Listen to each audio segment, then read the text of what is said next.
ছিল যে শিষ্যটা ছিল 360 হাত লম্বা, আর তার দুইটা স্তন ছিল 80 হাত লম্বা। অনেক বড় কথা বাবা। আর সেই শিষ্য তার স্তনের দুধ দিয়া গুরুকে ভক্তি দিত। উনি জিজ্ঞাসা করছে ওই ভক্তটার, ওই শিষ্যটার নাম কি?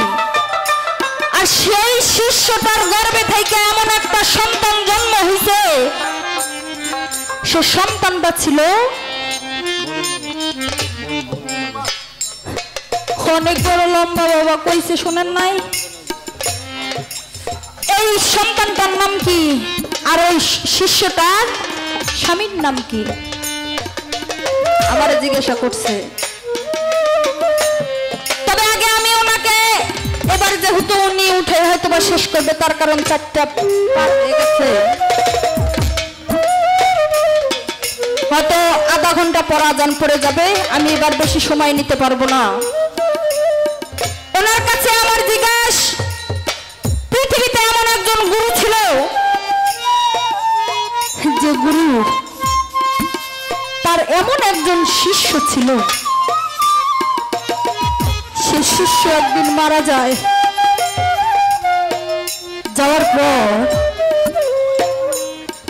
মারা যাওয়ার পর শিষ্যর গুরু রূপে রূপ হয়ে যায়।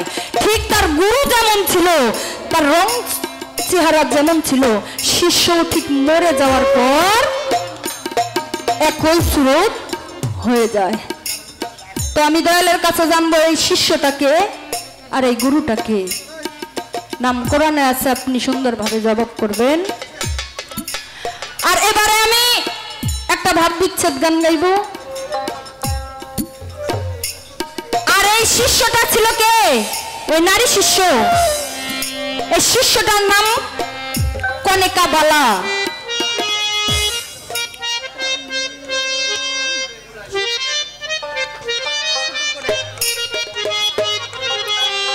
আচ্ছা, আর তার স্বামীর নাম ছিল উস পালোয়ান।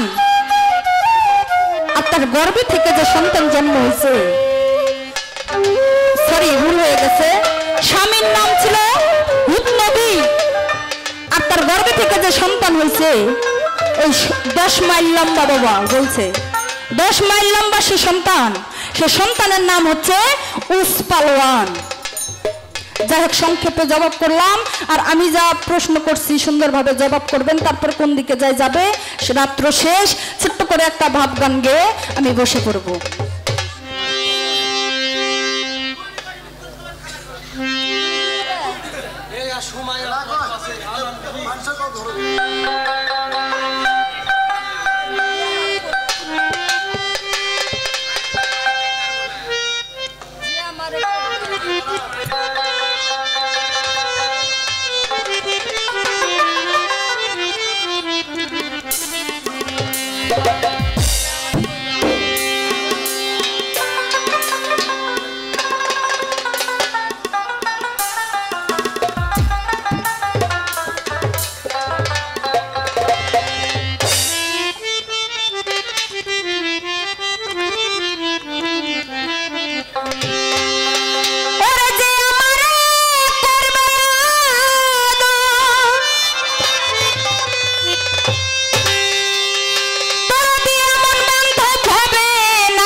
এমন বান্ধব ভাবে নাই তার, কাছে যাই হিয়ারে প্রাণ জুড়াই আমার।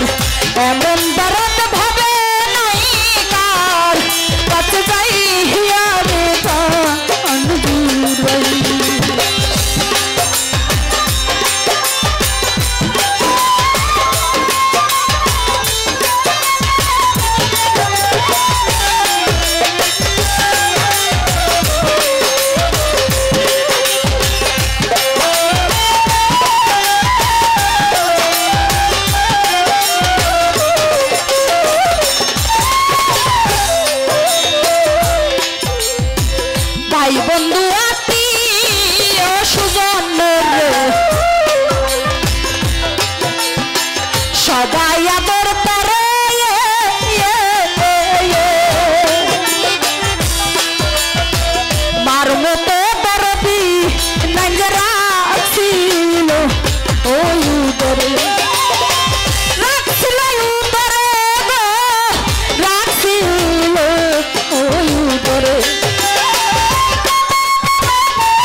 শান বান্দা বুকে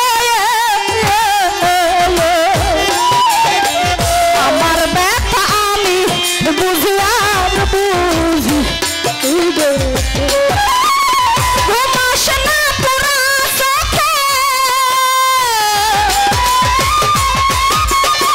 ঘুমাস না পুরা চোখে কান্দিয়া নিশি পোহাই কার কাছে যাই হিয়ার কান্দুরাই আমার এমন বান্ধব পাবে নাই কার কাছে যাই হিয়ার কান্দুরাই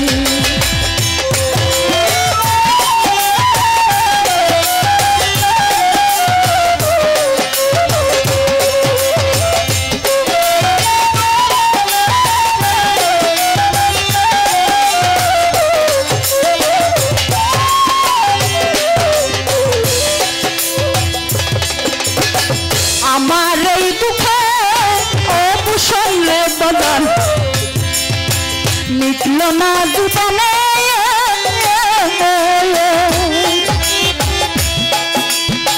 যার জন্যে আজ এত জ্বালা সইল শৈল রহমানে গো শৈল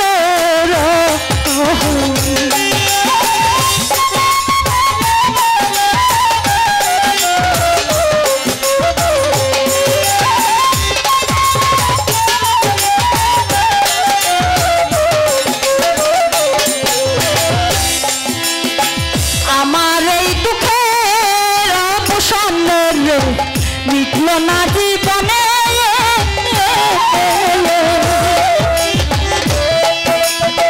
যার জন্যে আজ এত জ্বালা সইল এই ভাবনা সবাই রে মনে এই ভাবনা সবাই রে মনে কখন জানি মইরা যাই তার কাছে যাই আমার এমন দরদ ভাবে নাই কার কাছে যাই হিয়াল কান্দুরাই আমার এমন বান্ধব ভাবে নাই কার কাছে যাই হিয়াল কান্দুরাই আমার এমন দরদ ভাবে নাই কার কাছে যায়